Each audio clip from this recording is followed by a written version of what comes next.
Hello dear students, once again we are back on the same platform Silverware's e-learning app, and this is the only way by which we are getting more and more knowledge, more and more study we are doing only through this trusted channel.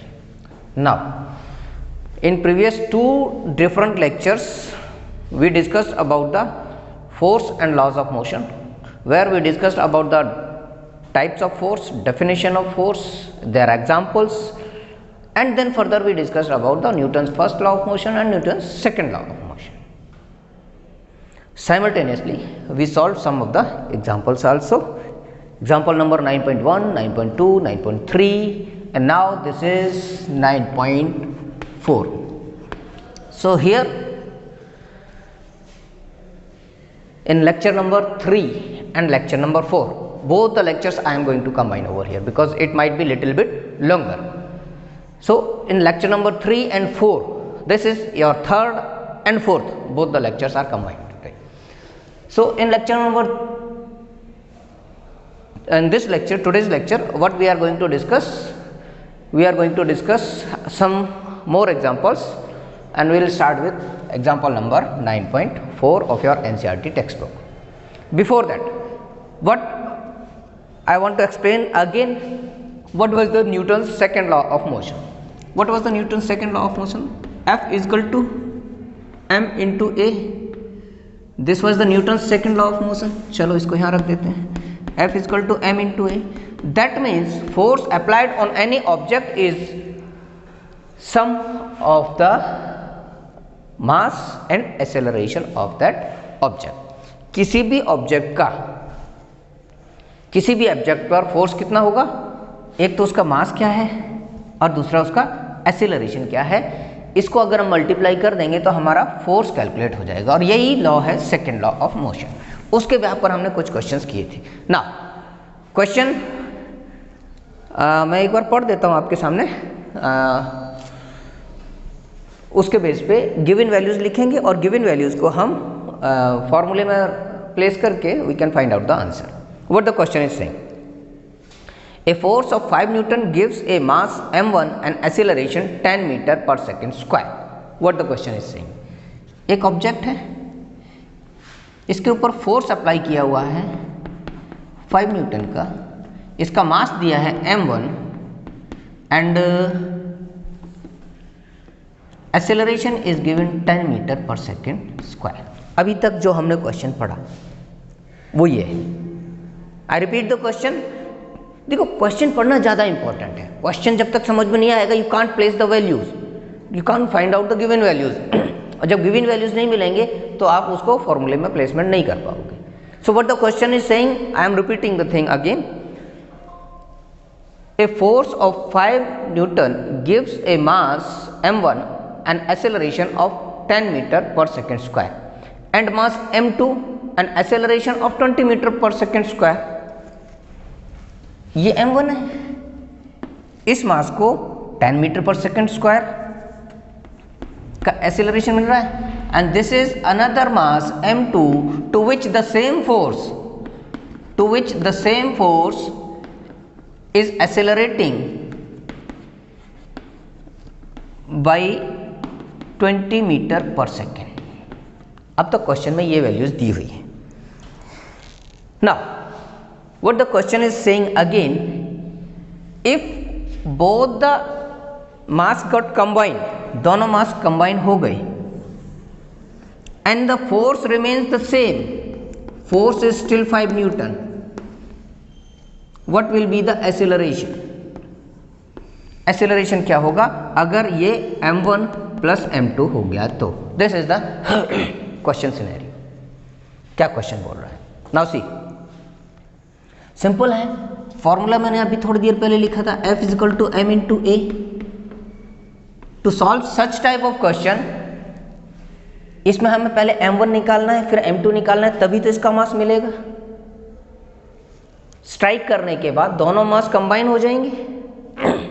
ये object इस object के साथ combine हो गया तो इसका मास क्या होगा? Mass of m1 plus mass of m2. अगर हमें इसका m मिल जाए, टोटल m मिल जाए, तो हम a फाइंड आउट कर लेंगे according to this formula. Simple, तो कर लो।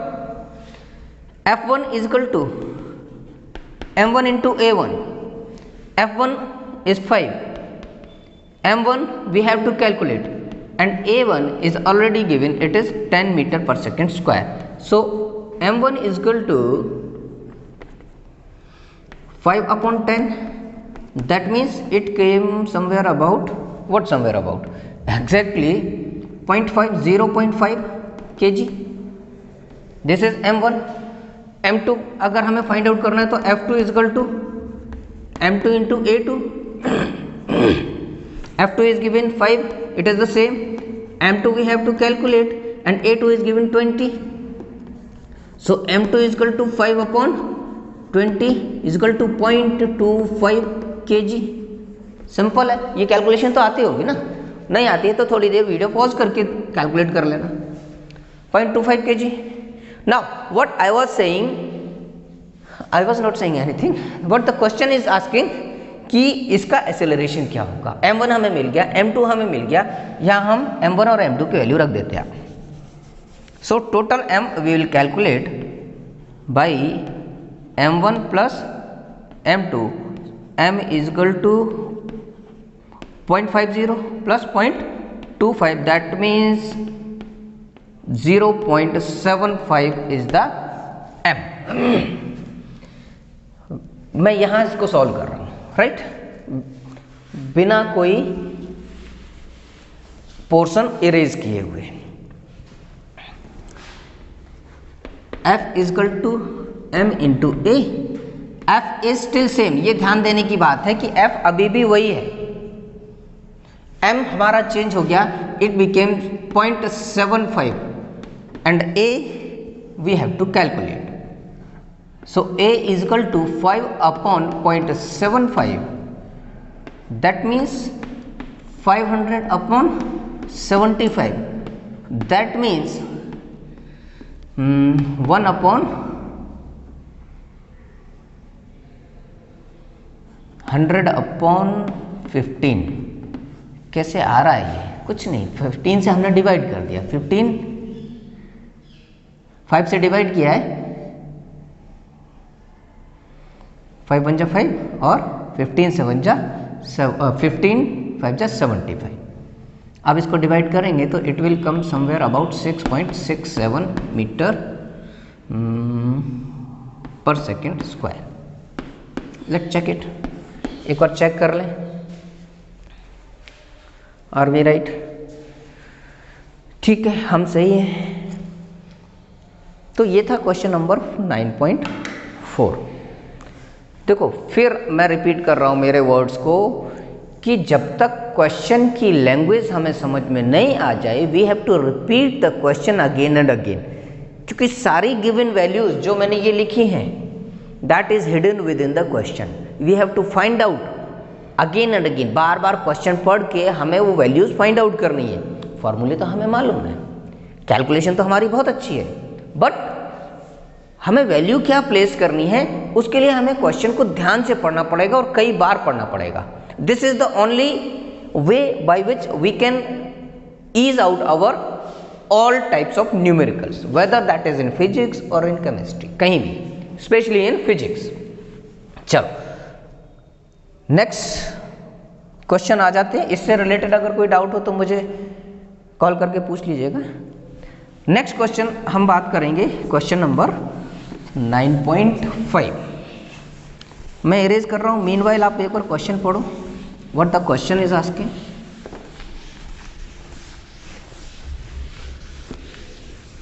And let me check it proper whether I am going correctly और नॉट.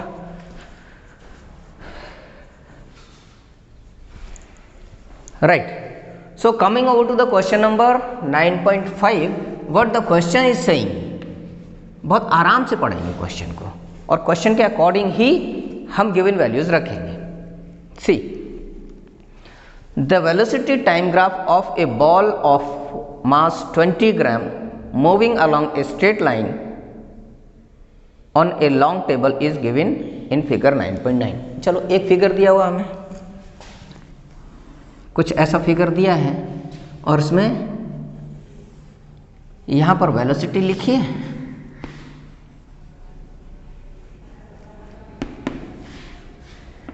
और यहाँ पर टाइम लिखा हुआ है। ये जीरो पोजीशन है, यानी यहाँ से ऊपर जाएंगे तो वेलोसिटी इंक्रीज होगी, यहाँ से राइट साइड जाएंगे तो वेलोसिटी टाइम इंक्रीज होगा।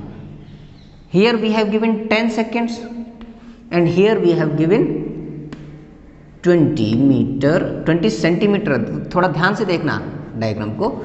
20 सेंटीमीटर पर सेकेंड ये हमें वैल्यूज दी है और बॉल का मास दिया हुआ है m, दैट इज 20 ग्राम।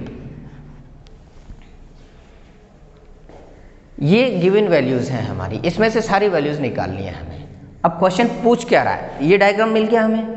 अब इस डायग्राम के अकॉर्डिंग क्वेश्चन पूछ क्या रहा है, how much force does the table exert on the ball to bring it to rest. क्या पूछा, फोर्स पूछा है किस कंडीशन में, जब हमारी बॉडी रेस्ट पर आ जाएगी। हमारी बॉडी में ये ऑब्जेक्ट जो 20 ग्राम का ये ऑब्जेक्ट है ये रेस्ट पर आ जाएगा, यानी V हमें दिया हुआ है, V हमें मिला है यहाँ पर। अगर ये V है, V इज 0, रुक गई है, ऑब्जेक्ट रुक गया है, तो V हमें मिल गया 0। इसका मतलब ये U हो गया और U क्या है 20 सेंटीमीटर पर सेकेंड। सेंटीमीटर पर सेकेंड को मीटर पर सेकेंड में कन्वर्ट कर दो। 100 सेंटीमीटर इक्वल टू 1 मीटर, तो इसको 20 डिवाइडेड बाय 100, आंसर आ जाएगा हमारा 0.2 मीटर पर सेकेंड। तो U भी हमारे पास आ गया 0.2 मीटर पर सेकेंड। मास हमें दिया हुआ है, टाइम हमें दिया हुआ 10 सेकेंड, टाइम ये रहा। मास कितना दिया है 20 ग्राम। 20 ग्राम को किलोग्राम में कन्वर्ट करेंगे तो डिवाइड कर दो 1000 से, दैट मीन्स 0.02। ठीक है, रख दो मास भी 0.02 kg। नाउ अब हमें इसका फोर्स कैलकुलेट करना, F equal to m into a. ये क्वेश्चन हमें दिया है, क्वेश्चन में इस वर्टिकल एक्सेस पर वेलोसिटी है जो पीक पर 20 सेंटीमीटर पर सेकेंड दिया हुआ है। 20 सेंटीमीटर पर सेकेंड को हमने मीटर पर सेकेंड में कन्वर्ट कर दिया एंड दिस इज 2 मीटर पर सेकेंड, 0.2 मीटर पर सेकेंड। ठीक है, वेलोसिटी 10 सेकेंड्स बाद में, 10 सेकेंड्स मीन्स टाइम हमने यहाँ लिख दिया, 10 सेकेंड्स बाद में 0 हो गई अकॉर्डिंग टू द क्वेश्चन, तो V हमने 0 लिख दिया। मास हमें मिला है बॉल का 20 ग्राम। 20 ग्राम को किलोग्राम में कन्वर्ट कर दो, देन वी गॉट 0.02। 20 ग्राम को अगर ग्राम में कन्वर्ट करेंगे 1000 से डिवाइड कर दो, 20 को 0.02। अब इस वैल्यू यहाँ पर वैल्यू प्लेस कर दो। Since F is equal to m into a, और a की वैल्यू क्या है V minus u upon t, तो F इजकल टू V है, m हमें हमारे पास में 0.02, V हमें दिया हुआ 0, U हमारे पास है 0.2 और टाइम दिया हुआ 10। पहले इसको सॉल्व कर लें, बाद में इसको ओपन करेंगे। तो F is equal to 0.02 into minus 0.02, done. तो F इजकल टू 0.0004 न्यूटन, और ये आएगा माइनस में। क्यों? क्योंकि बॉल रुक रही है, तो रुकाने के लिए फोर्स हमें माइनस में लेना पड़ेगा।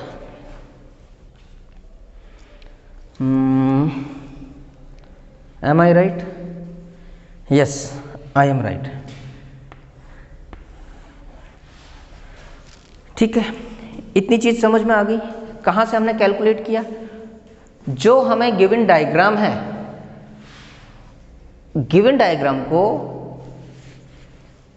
हमें जितनी भी वैल्यूज दी गई हैं उसमें हमने कैलकुलेट कर लिया और सारी वैल्यूज प्लेस करके फॉर्मुलेट करके कैलकुलेशन कर दे, हमारा आंसर आ गया। तो ये कुछ एग्जाम्पल थे जिसमें हमने डिस्कस किया about Newton's second law of motion. अब आज बात करेंगे हम Newton's third law of motion की। चलिए,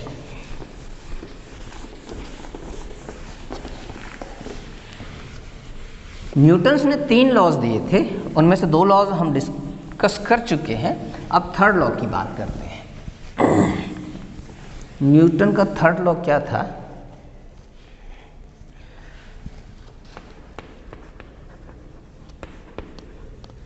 Newton's third law of motion.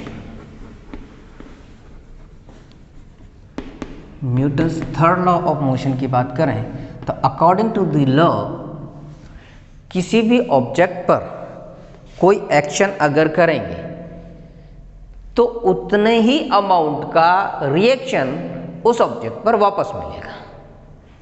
Suppose हमने वॉल को पुश किया किसी फोर्स के साथ में, तो even the wall is pushing us with the same force. That is another thing कि दीवार हिलेगी नहीं और हमारे ऊपर फोर्स एक्सर्ट होगा।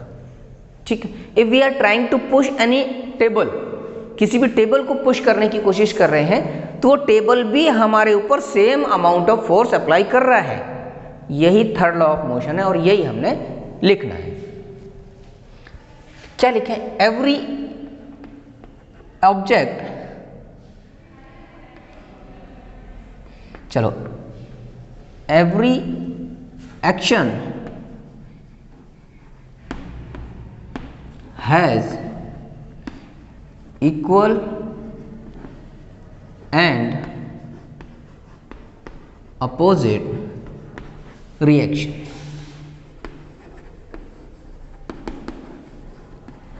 दूसरी डेफिनेशन भी इसकी है।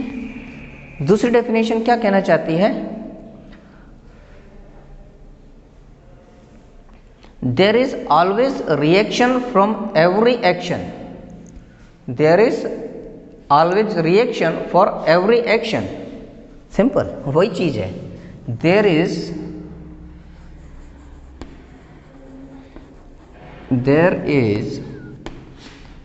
always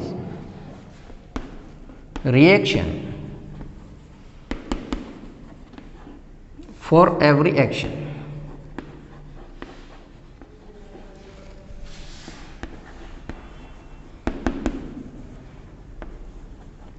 In equal and opposite direction। Same words हैं। किसी भी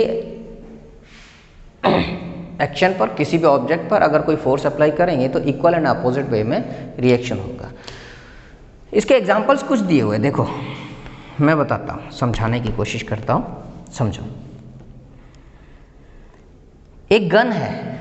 मेले में जब भी हम जाते हैं, फेयर में जब भी जाते हैं, तो बलून फोड़ने के लिए गन से बुलेट शूट करते हैं। और जब वो करने की कोशिश करते हैं, जो वहाँ का गनमैन होता है वो क्या बोलता है? गनमैन इनफैक्ट जो आपको गन प्रोवाइड करवाता है, वो क्या बोलता है कि गन का बट मीन्स हेड अपने मुंह के सामने से साइड में रखो, कंधे पे रखो। वाई? बिकॉज जब हम शूट करेंगे तो गन पीछे आएगी। क्यों? क्योंकि ये छोटी सी बुलेट बहुत स्पीड से जाएगी और इसका मास इनटू स्पीड, ये छोटी सी बुलेट है, इसका मास इनटू इसकी स्पीड, उसका जो मोमेंटम होगा, सेम मोमेंटम से हमारी गन हमारे तरफ वापस आएगी। ठीक है, दूसरा एग्जांपल समझो। स्विमिंग इन द वाटर, जब भी पानी में स्विमिंग करेंगे तो हमें अपने हाथों से वो पानी पीछे करना, मीन्स हम जो फोर्स पानी पर अप्लाई करेंगे पीछे करने के लिए, the same water will push us in the forward direction. जो बोट चलाते हैं वो इसी वे में जाता है, रॉकेट जाता है वो भी इसी वे में जाएगा, रॉकेट ऊपर जाएगा, फ्यूल नीचे फेंकता है, ठीक है। तो ये सारे एग्जाम्पल हैं action is equal to reaction यानी Newton's third law of motion के।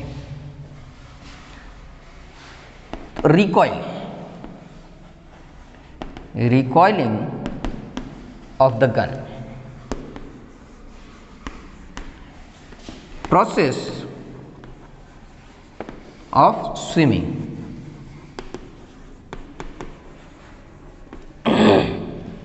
एक बहुत अच्छा सा एग्जांपल देता हूं देखो, इसके लिए मैं इसको इरेज कर देता हूं। एक एग्जांपल दे रहा हूं मैं आपको, Newton's third law of motion का एक एग्जांपल बताऊं, बहुत अच्छा सा एग्जांपल है, ट्राई टू अंडरस्टैंड दिस।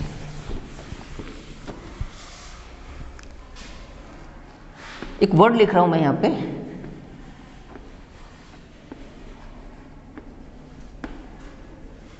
क्या है? टग ऑफ वार, रस्सा खींच।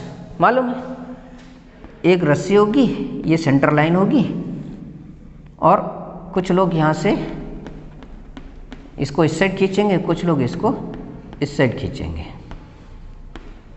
ये है टग ऑफ वार। टीम में बराबर मेंबर्स होते हैं, हाँ, 1 2 3 4 5 6 7, 1 2 3 4 5 6 7 8, चलो एक यहाँ भी दो।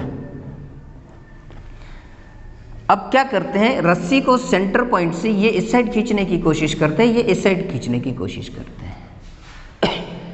ऑल ऑफ सडन अगर ये यहाँ से ब्रेक हो जाए तो क्या होगा, ये यहाँ गिरेंगे और ये यहाँ गिरेंगे।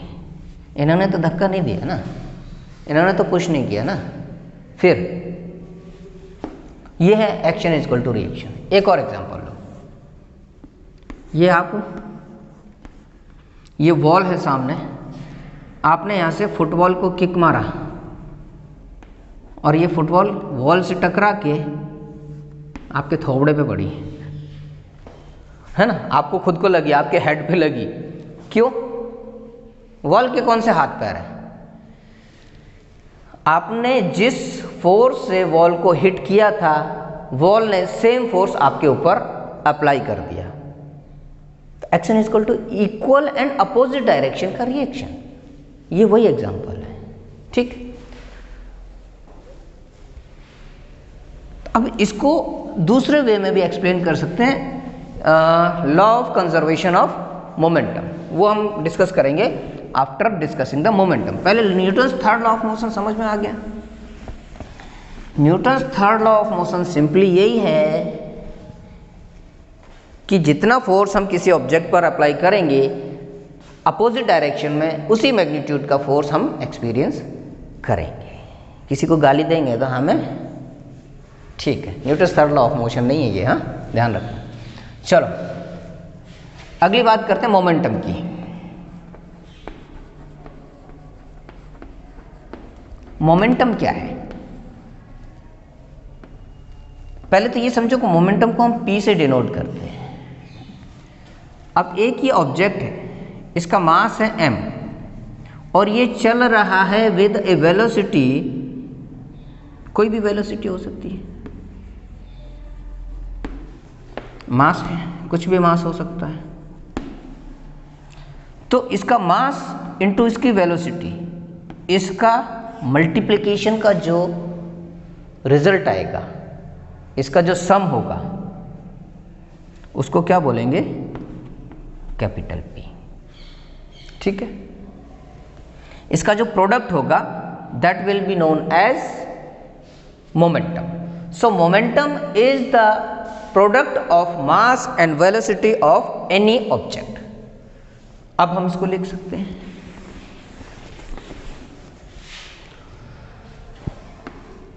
momentum can be discussed as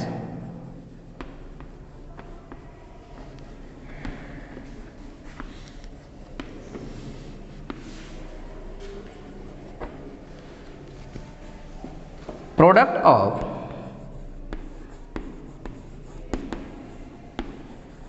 mass and velocity of any object।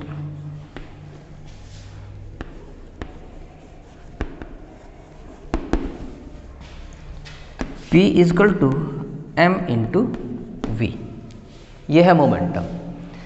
अब एक लॉ है, law of conservation of momentum, उसको समझने की कोशिश करो। Law of conservation of momentum, what is that? इसे नोट डाउन कर लो।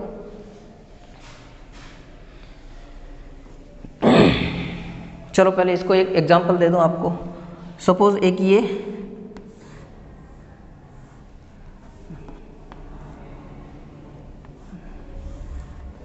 यार बस तो बन नहीं पा रही है, बस बनाने की कोशिश कर रहा हूँ मैं, ठीक है, चलो वट एवर। एक ये व्हीकल है, बस बनाने की कोशिश कर रहे हैं,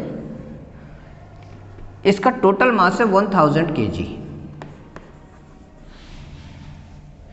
इसकी speed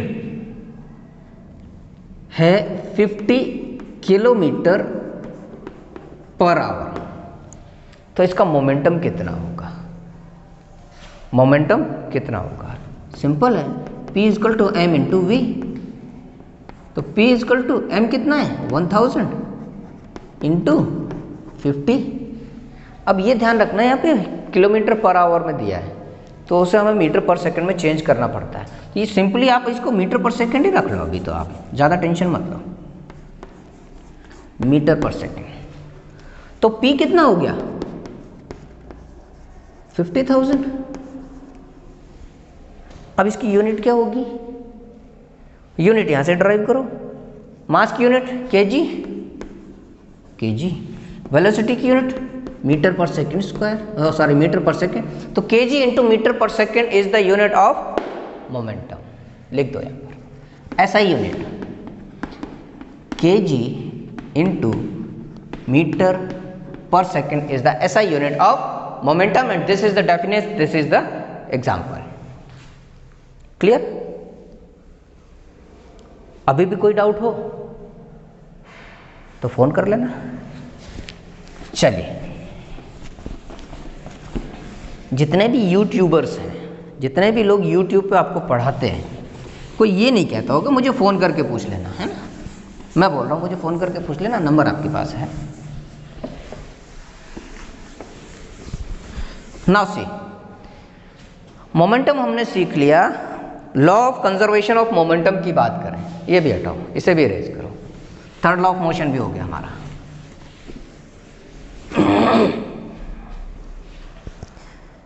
law of conservation of momentum क्या कहता है?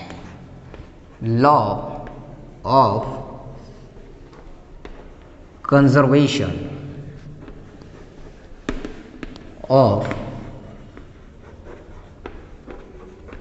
मोमेंटम, किन्हीं भी दो ऑब्जेक्ट में मोमेंटम फिक्स रहता है, मोमेंटम कांस्टेंट रहता है। सपोज, पहले एग्जांपल से समझो, डेफिनेशन हम बाद में पढ़ेंगे, पहले एग्जांपल समझो।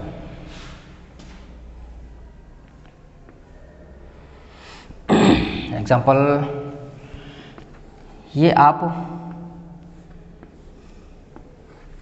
बहुत शैतान हो,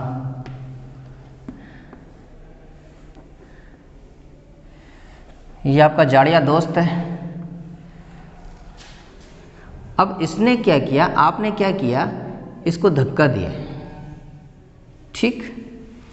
आपका वेट था 40 kg, ज़्यादा होशियार तो हो नहीं, ज़्यादा वजन तो है नहीं आप में, पंगे लेने चले आपने जाड़िया दोस्त से।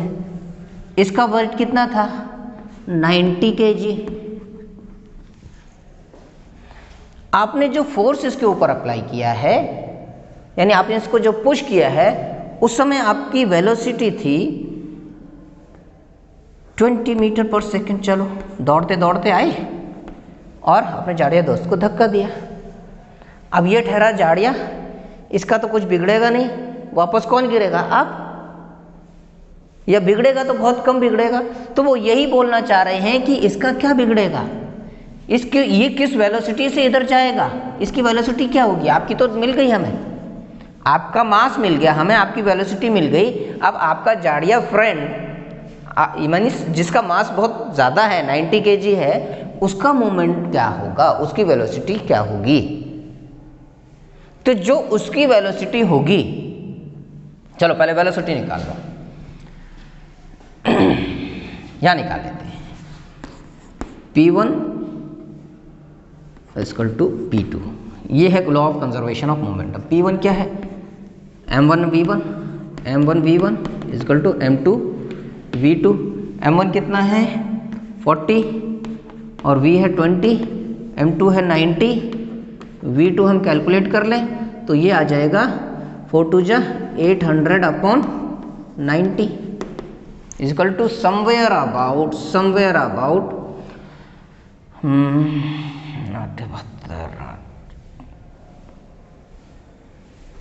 चलो 8.89 कर दो, 8.89 मीटर पर सेकेंड, ये इसकी वैल्यू होगी। ठीक है, हम कहना क्या चाहते थे कि इसकी वेलोसिटी क्या होगी, ये इस वेलोसिटी से आगे जाएगा। अब मतलब क्या है कि इसका मोमेंटम और उसका मोमेंटम दोनों बराबर होने चाहिए, ये मोमेंटम और ये मोमेंटम दोनों इक्वल होने चाहिए। आपका मोमेंटम कितना है, आपका मोमेंटम कितना हुआ 800, सॉरी हाँ 800, ठीक है। इसका मोमेंटम भी इतना ही होना चाहिए, ये कहना चाहता है ये। m2 तो 90 है और v2 कितना होना चाहिए कि इसका 800 मोमेंटम हो, वो ये कहना चाहता है। ठीक है, तो v2 हम निकाल लेंगे। That means p1 is always equal to p2 in case of any collision. जब कोई भी दो चीजें टकराएंगी तो p1 should be equal to p2। एक दूसरा एग्जांपल कुछ समझ में आया? चलो एक दूसरा एग्जांपल लेते हैं।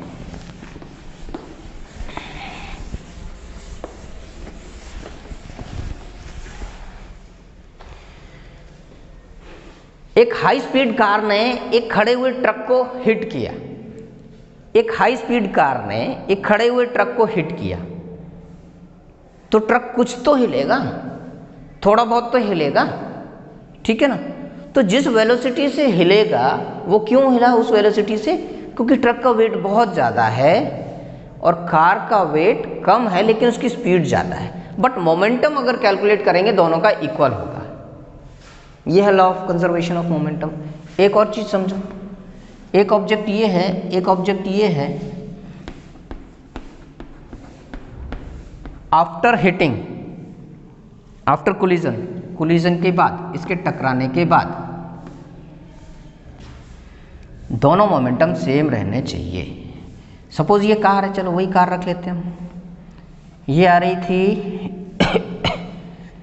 60 मीटर पर सेकेंड की स्पीड से, इसका वेट था, ये मैं एज्यूम करके बना रहा हूँ, कहीं से क्वेश्चन उठा ही नहीं है ना, कैलकुलेशन इसलिए इमीडिएट यहीं की यहीं हो रही है। 60 मीटर पर सेकेंड और इसका वेट था 500 kg। ये ट्रक है, इसका खुद का वेट है कुछ भी रख दो, 3000 kg रख दो चलो। तो V2 हमें कैलकुलेट करना है। अब V2 कैलकुलेट करने के लिए सिंपल है, 60 इंटू 500 अपॉन 3000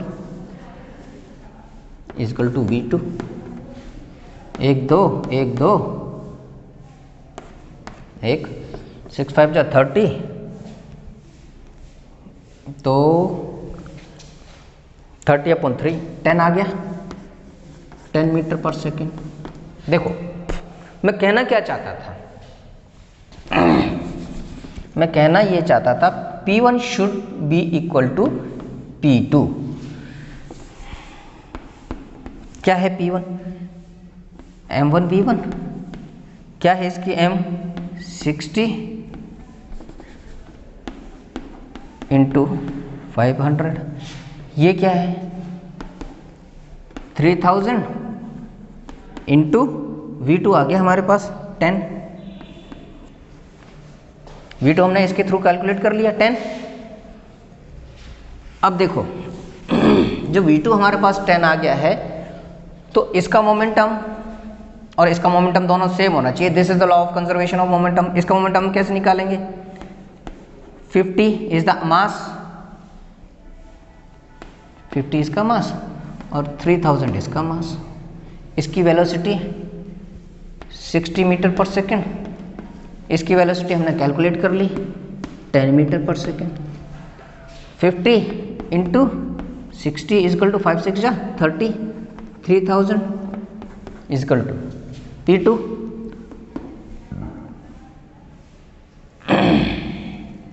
3000, ये है।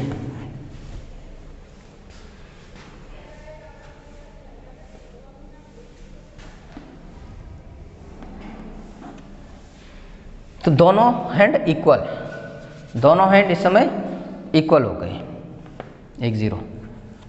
ये है सही कैलकुलेशन। 5 6 30, तो वेट, होल्ड अ मिनट।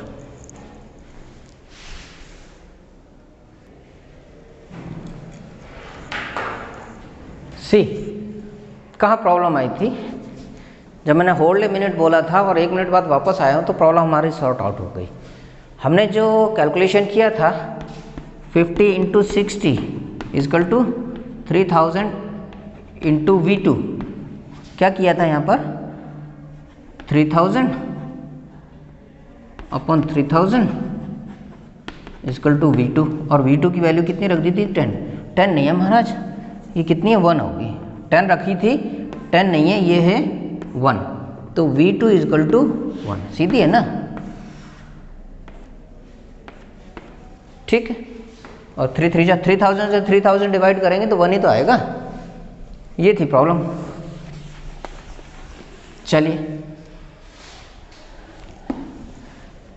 अब हम क्या कहना चाहते थे कि P1 यानी इसका मोमेंटम इसके मोमेंटम के इक्विवेलेंट होना चाहिए।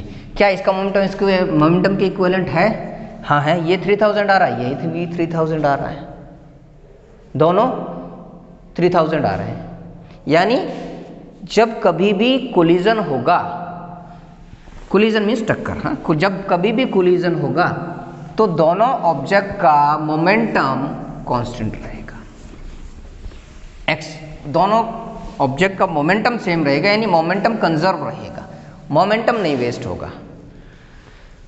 एक डिफरेंट एग्जांपल के थ्रू बता देता हूं मैं आपको।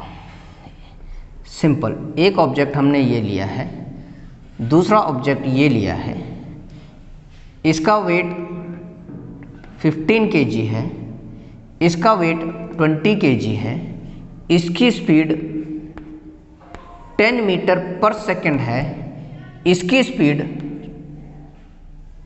20 मीटर पर सेकेंड है। जब इनमें कोलिजन होगा, जब ये आपस में टकराएंगे, ठीक है, ये इसके साथ जाके टकरा गया,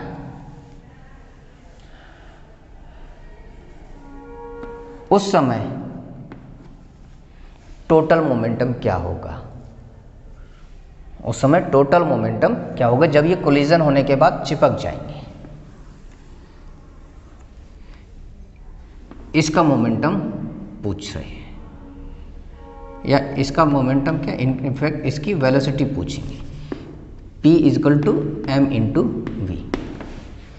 देखो मास तो हमारे पास क्लियर है, जब ये कोलाइड कर जाएगा तो मास इसका कितना हो गया? 15 प्लस 20 इजकल टू 35 kg, तो इसका मास हो गया। वेलोसिटी हमें मिली हुई है, तो मोमेंटम कैलकुलेट कर लेते हैं उसका भी। देखो अभी इसका मोमेंटम कितना हुआ? 150, 15 इंटू 10 प्लस 20 इंटू 20 400, कितना मोमेंटम हो गया? 350 हो गया टोटल मोमेंटम इसका। 350 kg इंटू मीटर पर सेकेंड,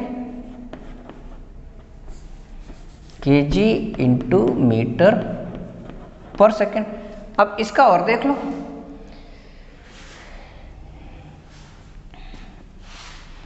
इसके लिए हमें इसकी पहले वेलोसिटी निकालनी पड़ेगी। टोटल मोमेंटम में हमारे पास रहेगा 350, P equal to m into v है ना, तो P तो कंजर्व रहेगा 350, इक्वल टू m हमारे पास आ गया 35, v निकालना है तो v equal to 350 upon 35 equal to 10। इन दोनों का मोमेंटम इक्वल टू इसके मोमेंटम, क्योंकि ये बाद में कोलाइड करके स्टिक कर गया है। ये था about the law of conservation of momentum. Next lecture में इसी टॉपिक को हम और डिस्कस करेंगे और इससे रिलेटेड बचे हुए क्वेश्चंस को सॉल्व करेंगे। ठीक है, नेक्स्ट जो लेक्चर होगा हमारा that will B lecture number 5 of the same chapter. उसमें हम डिस्कस करेंगे about the this same law को और डिस्क्राइब करेंगे, जहां पर हम बात करेंगे m1 v1 plus m2 v2 equal to m1 v1 plus m2 v2। ये law of conservation of momentum हम नेक्स्ट लेक्चर में जो डिस्कस करेंगे उसमें बात करेंगे इसको। ठीक है, स्टिल जो मैं पढ़ा रहा हूँ, जितना मटेरियल आपके पास आ रहा है उसका प्रॉपर रिस्पॉन्स देते रहो। पहले 2 लेक्चर के बेसिस पे मैंने जो टेस्ट लिया था, बहुत सारे बच्चों ने टेस्ट दिया भी नहीं है, और जिन्होंने दिया है तो नेट से तो बहुत कुछ ढूंढने की कोशिश की है। एक क्वेश्चन मैंने दिया था वो नहीं कर पाए, मैक्सिमम ऑफ बच्चे नहीं कर पाए, यानी जहां अपना दिमाग लगाना था वहां हम चूक कर गए। उस क्वेश्चन का सॉल्यूशन मैं बता देता हूं अभी आपको।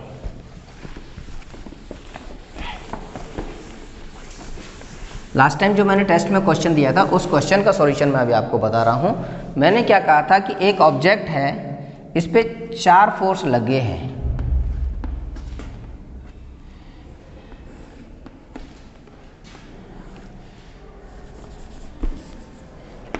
ए बी सी एंड डी, और डी की वैल्यू मैंने पूछी थी। ठीक है, अब हमें देखना ये था कि डायरेक्शन ऑफ फोर्स कहाँ है। लेट मी चेक क्वेश्चन क्या है, एक बार मैं चेक कर लूं।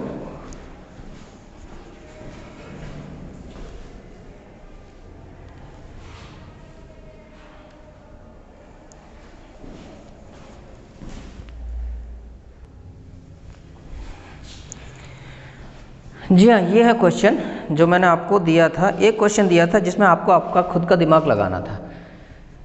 नेट पे से देख के, बड़े भाई से पूछ के या कहीं से पूछ के तो सारे क्वेश्चंस बहुत सारे कर दिए, लेकिन इसमें आपको थोड़ा सा अपना ब्रेन यूज़ करना था और वहाँ मैक्सिमम बच्चे फेल हो गए। देखो क्वेश्चन क्या था, मैं इसको दोबारा से बनाता हूँ question. What the question was, एक ऑब्जेक्ट है, इस पे यहाँ 5 न्यूटन का फोर्स है, दिस इज कॉल्ड ए। इसके अपोजिट साइड से 7 न्यूटन का फोर्स है जिसको हमने बी नाम दिया है, 7 न्यूटन। इस डायरेक्शन पर पुल फोर्स है 12 न्यूटन का जिसको हमने नाम दिया सी, और यहाँ पर क्या फोर्स होना चाहिए, इसको नाम हमने डी दिया है और डी की वैल्यू हमने पूछी है। अब देखिए इस सोर्स पर, इस ऑब्जेक्ट पर एक फोर्स ये है और एक फोर्स ये जो सेम डायरेक्शन में है। भले ये यहाँ से इसको पुल कर रहा है और ये पुश कर रहा है, but both the forces are in same direction. A and C are in same direction, तो ए प्लस सी कर दो इसको। टोटल फोर्सेस के ऊपर क्या आ जाएगा, 5 प्लस 12 इक्वल टू 17। अब सेम ऑब्जेक्ट पर अपोजिट डायरेक्शन में फोर्स लग रहा है, ये वाला तो हमने बता दिया आपको, ये पूछा है, ये 7 का है तो, और इसको रखना है हमें रेस्ट में, बैलेंस फोर्स अप्लाई होना है इस पे। तो क्या किया हमने, A and C should be equal to B and D, यानी दोनों फोर्स बराबर होने चाहिए ना, तभी तो होगा। इस साइड का फोर्स और इस साइड का फोर्स इक्वल होना चाहिए। ए और सी की वैल्यू है 17, तो बी और डी की भी 17 ही होनी चाहिए। 7 हमारे पास है, डी की value 10 Newton is the right answer. इसमें बहुत ज़्यादा कंफ्यूज होने की ज़रूरत ही नहीं थी। 5 ये 12 ये इस डायरेक्शन में, 7 ये और बचा हुआ ये। तो जो मैं क्वेश्चंस दे रहा हूँ बेटा आपको, वो आपको अपना ब्रेन लगा के सॉल्व करना है। कोशिश करो पहले लेक्चर ध्यान से देखो, नोट्स बराबर पढ़ो और उसके बाद कोशिश करो मेरे दिए हुए क्वेश्चंस को सॉल्व करने की। आल्दो हमारा टर्न दोबारा साइंस के टेस्ट का थोड़ा लेट है, शेड्यूल लेट है, लेकिन मैं बीच में फिर से क्वेश्चंस पूछ सकता हूँ आपसे इन बिटवीन, क्योंकि जैसे ये लेक्चर प्लस नेक्स्ट लेक्चर मैं अपलोड करवा दूंगा, उसके बाद ज़रूरी है ना, टेस्ट तो होना चाहिए ना, ठीक है। तो जब तक नेक्स्ट लेक्चर आ रहा है आप इसको प्रॉपर वे में पढ़ो, समझो और आगे न्यूमेरिकल सॉल्व करने की कोशिश करो, right. Good luck till we meet next.